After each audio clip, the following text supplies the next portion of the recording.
Y entonces te das cuenta de que todo es incontrolable, que la vida son ratitos malos y buenos que nos van sucediendo entre sonrisas, que la vida perfecta es una noria que no para de subirnos y bajarnos, y que hay que disfrutar cada momento que nos hace aprender y crecer. Rincones del mundo, risas, aventuras, todo esto podría resumir muy bien nuestra historia.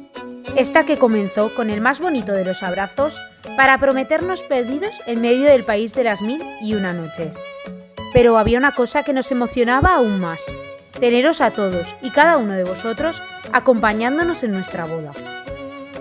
Esperábamos 2021 con mucha ilusión y ganas para celebrar la gran fiesta.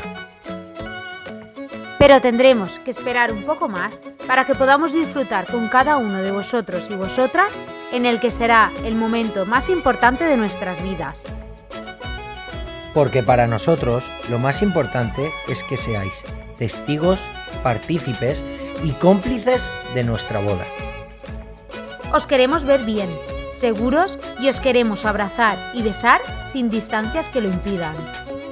Os esperamos a todos el 11 de junio de 2022.